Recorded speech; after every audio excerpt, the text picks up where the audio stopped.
I would like to say that I'm happy and honored to be here today and to give you, in a nutshell, a summary of the Council of Europe's position on community living and legal capacity, seen from my position as former chair of the Council of Europe Disability Committee. Based on these two areas we are speaking today, I would like to speak about trends in the European approach on disability. And I'm very pleased to do that. Personally, I like to say that I'm the first time in your country, in Israel, and bearing that in mind, I spent some days holiday. I was in Jaffa and in Tel Aviv, and I also had an opportunity to go to Jerusalem. And then I was intended to go to the north, but then I was so inspired by the beach that I stayed in Tel Aviv, and so maybe I have an opportunity tomorrow morning to do it. The chair asked me to give a preliminary remark on the difference between the European Union and the Council of Europe. I'm speaking here on behalf of the Council of Europe, and you see that on the right side. This is the Council of Europe, and it's confusing, the European Union and the Council of Europe, because both are European institutions, organizations, and the Council of Europe is an international European organization, and it is an independent body from the European Union. The European Union has 28 members, and 19 of these members are in the Eurozone, so they have the common currency, the euro, and the main quarter is in Brussels, whilst the main quarter of the Council of Europe is located in Strasbourg. President of the European Union is Mr. Juncker, and the head of the Council of Europe is General Secretary Mr. Jagland. You see it in the middle. Oops. You see Mr. Jagland here. And the person right we will speak about is Mr. Muschnix. He's the Commissioner for Human Rights at the Council of Europe, so for us a very important person. The Council of Europe is built on 3 pillars. These are human rights, democracy, and rule of law.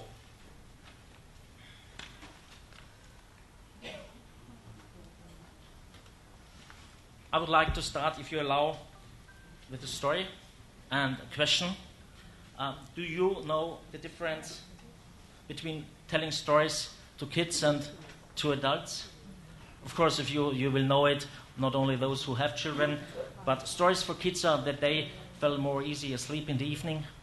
But stories also have for adults a very meaningful character. It's to awake, so it's something very, very different. And I was at the conference of the Council of Europe some time ago in Strasbourg, and Professor Stein, a professor from the United States, told the story. So it's his story, it's not mine. Of course, I've paid the property rights to tell it to you. And he said he held a lecture in New York City about the CRPD, and after the end of the meeting, a woman came to him, and the person said, I'm a mother of a disabled child. And it was very interesting to listen to you, Professor, to your comments on the CRPD, and I just have one question. And then this mother asked the professor, does the convention mean that when my child grows up, he would have friends?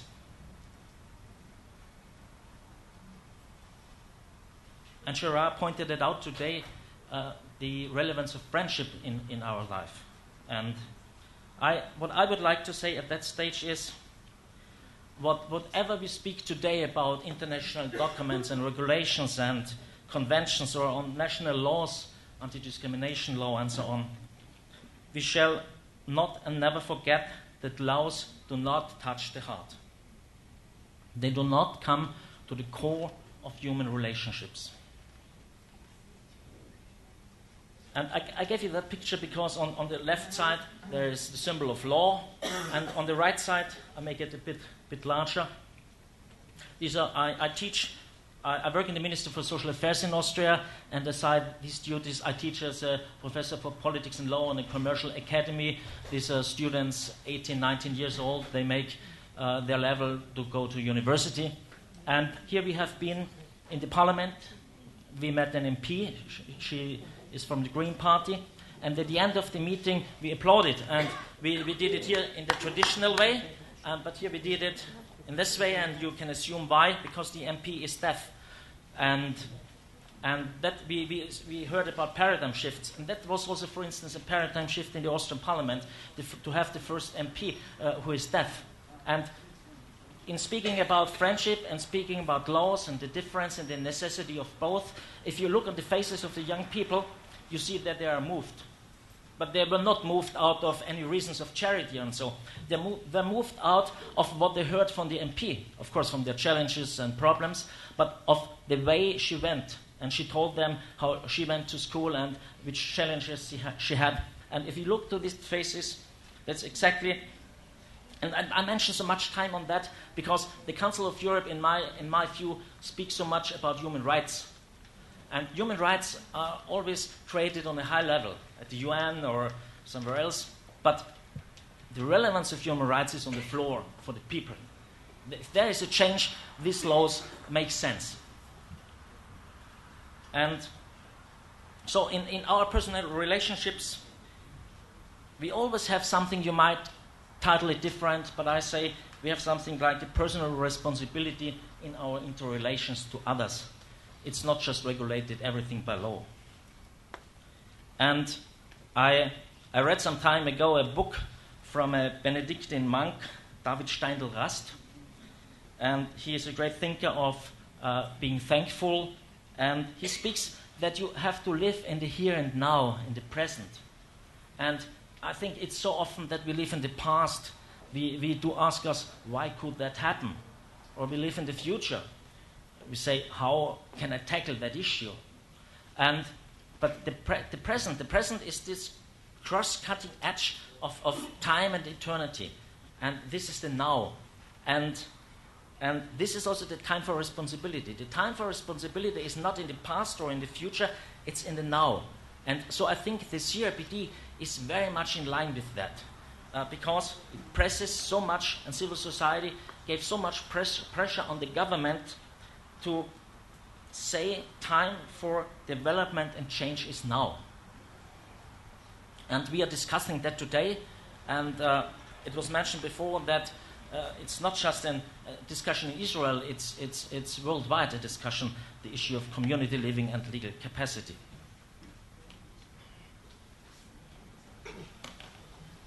The chair also asked me to give, in some words, a structure of the disability-related activities of the Council of Europe.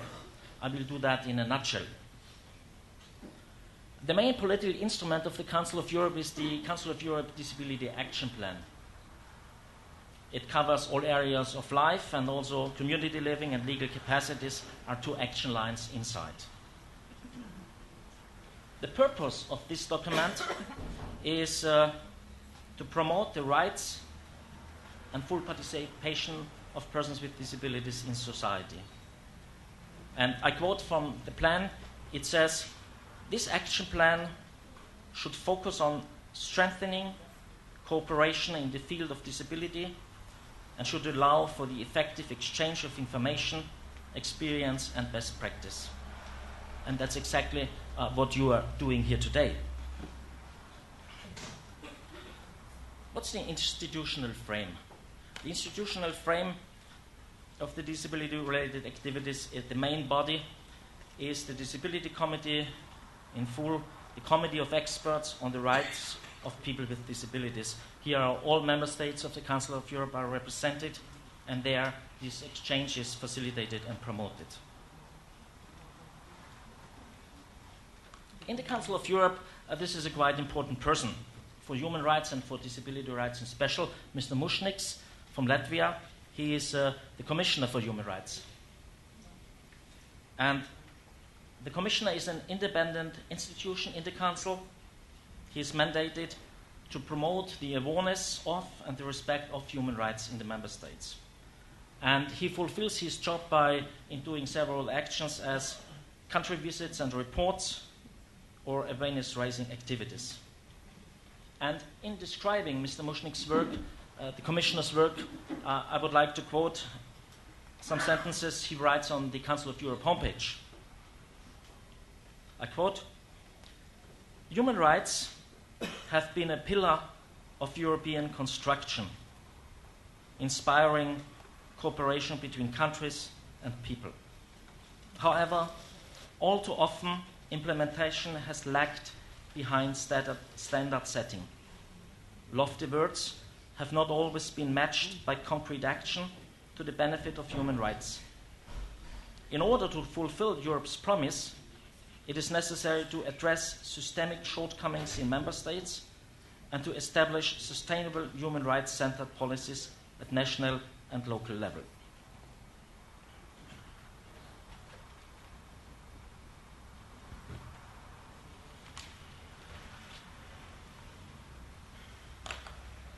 If you look on your agenda, you see what you know, that human rights cover many aspects of life. And sometimes people ask, which is the most important? Commissioner Mushnik says it's necessary to establish sustainable human rights-centered policies at national and local level. And that perspective is also refers also in a way to us today, whilst legal capacity is often primarily seen as a national issue, whilst community living has always a very, very local link.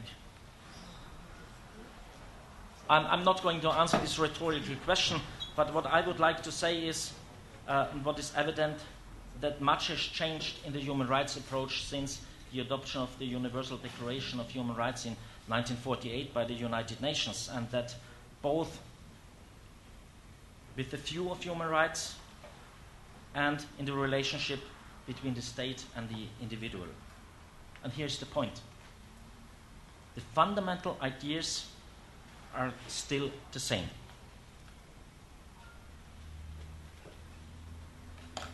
The common purpose, this is the fundamental idea, is to enable everyone to live a decent life, as pointed out in Article 1 of the Universal Declaration. All human beings are born free and equal in dignity and rights. And coming from the abstract, if we break that down to these principles enshrined in the Universal Declaration to our subjects, to our meeting today, we can ask, what does that mean for us today?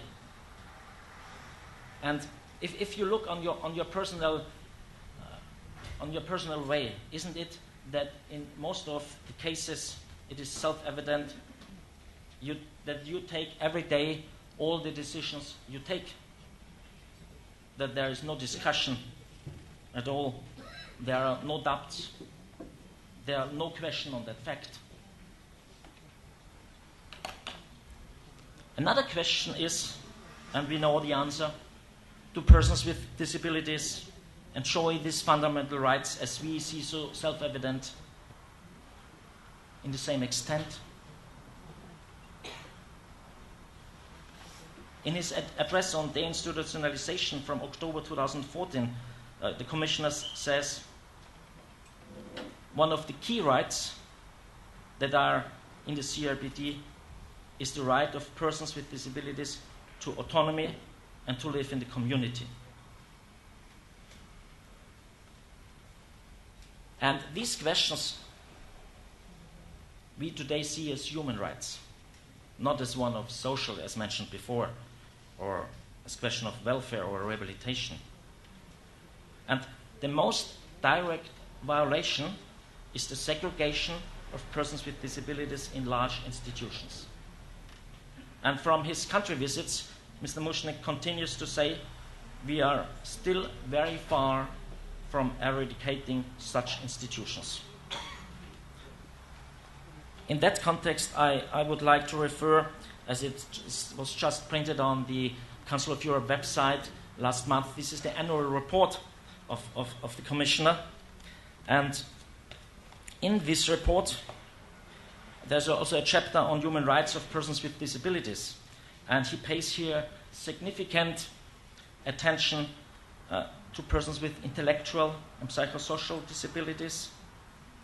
He pays attention to the question of segregation from mainstream in special institutions, in schools, and later in housing and care. And his consequence is also to governments make deinstitutionalization a priority in your program.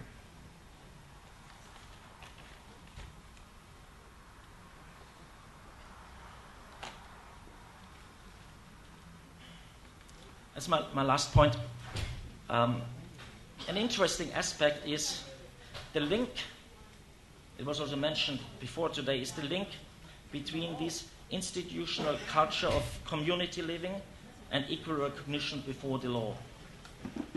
Because it is indeed difficult to separate deinstitutionalization from legal capacity of persons with intellectual and psychosocial disabilities, because this is the view of the Council of Europe, because the legal and institutional framework on legal capacity and involuntary placement often feed an institutional culture independent from the material conditions which might be high.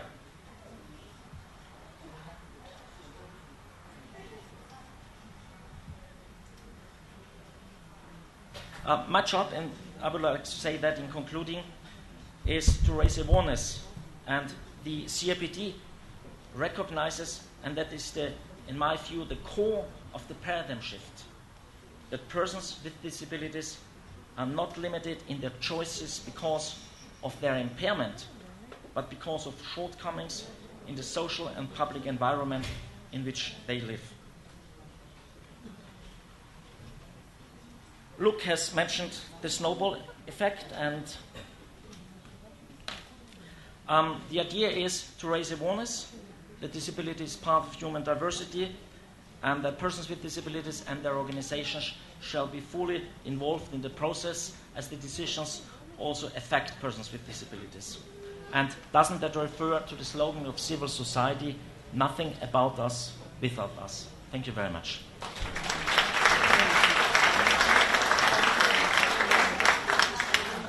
So I've learned that Israel is a very complex society, and Europe is equally complex, I'm afraid. One of the cases that the Commissioner reveals has to do with the fact that in one Eastern European country, to get services you have to be institutionalized. And once you're institutionalized, your legal capacity must be stripped of you. So it's, I call it a form of civil death. And that's what the High Commissioner is trying to expose all over Europe at the moment. Let me start with, is there a definition on what inclusive living means? I think that Article 19 of the UN Convention on the Rights of Persons with a Disability is quite clear. It is about living where you want to live, with whom you want to live. And these two elements are crucial. So it is about having the possibility to steer your own life. Placements is something of the past, I think.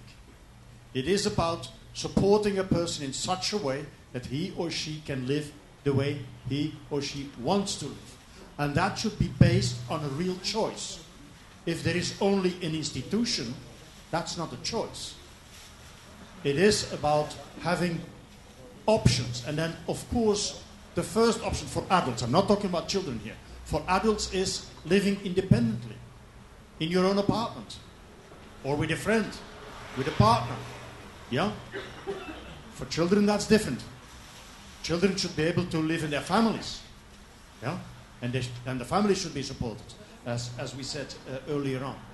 What is the crucial element to say that inclusive living is successful?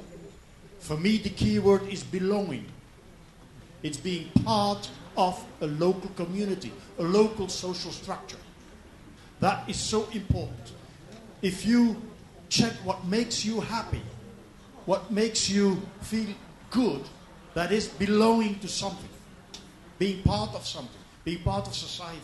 And that is, I think, the crucial element.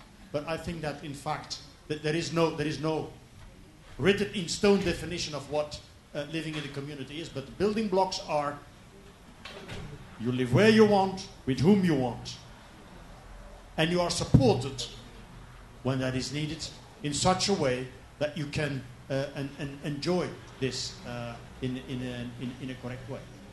I don't know whether that is a correct answer to everything, but that would be my first approach. Second question, even harder. Is it possible to transform an organization that provided institutionalized support into an organization that provides community-based support, family support? The answer is yes, but it is not self-evident. Because, I will give you a few of the elements. Decisive on how you support people is the mindset, the culture of an organization. And if the culture of the organization is somewhat patronizing, we know better, it's very difficult to change that. So you have to make sure that professionals understand their new role. It is not taking over, but it is empowering. So that's why I talked about retraining of professionals. We have to equip the people with new ideas, new approaches, so that they understand their new role. Is that possible for all professionals? No. We did some research on that in Europe, and we know that around 20% of the professionals can't adapt, don't understand this new approach. They cannot. With the best, I strongly believe in the best intentions of all the people working in these organizations. I don't believe in shaming and blaming. I do believe in cooperation, in discussing, in exploring what we can do differently. But for some of the professionals, it is not possible to support persons with a disability in the community because they need this safe environment of an institution, this closed environment of an institution. So we have to find solutions for these 20% as well. Will we destroy jobs? Sometimes authorities ask me then, will we destroy jobs if we start deinstitutionalizing? No. You will not destroy jobs, but you will create jobs with another set of skills that are needed. So you might have to find a solution there. Is transition possible? It is possible. It takes time, and you have to plan it. Let me give the example of another European country where they planned the deinstitutionalization process over 32 years. Sorry, that's not a plan. That's a vague intention. If you want to deinstitutionalize, if you want to trigger a change in system, then you have to plan it in let's say, 6, 7, 8 years, not 32 years. That is not a plan. That is not a well-managed process. About this change in thinking, do I have another minute? Well, there was one more question here in the middle. I stop. Okay. Yeah. Thank you very much for your questions. So there's only so much you can say in a short space of time. The families are absolutely crucial, as I was saying, and how we work with them, it's a range of activities. The first thing that we do is individual assessments, so to look for every child at the child's situation, but also the family situation. So to find out why was the child institutionalized in the first place, and to look at the family's capacity to parent, and also to look at what the challenges might be if there is a reunification. So it starts from an assessment, and then a planning process is put in place where, dependent upon the needs of that family, a social worker and or a psychologist may work with the family to help prepare them for the child to come home. Our experience is that most of the families want their children. Most of them want their children, and it's usually some complex of circumstances that made them give their child up. However, we do have circumstances where families don't want to know. Sometimes it's been a very long time ago. Their current situation now is complicated, and they say we don't want to know. So we wouldn't return a child if the family was not willing. That's the first thing. But even with families who initially say that they don't want to know, we try to rebuild a relationship. And what we find is that sometimes after a couple of years they have changed their mind quite significantly, and it is possible then to attempt reunification. We do a lot of work to empower families and develop family support groups, and particularly in Central and Eastern European countries where we've had dictatorships for many decades. Sorry, I should have stood up. Where we've had dictatorships for many decades, it's very unusual for parents' organisations to challenge, the local mayor or the school or anyone. And so we do a lot of work to empower parents to gather together as organisations. What we find mostly is that with good preparation of the child and of the family, and with some practical support, sometimes some adaptations to the house, sometimes it's helping the family to find a job or some kind of income generation, we find that most children can go home with support, but with very, very careful preparation.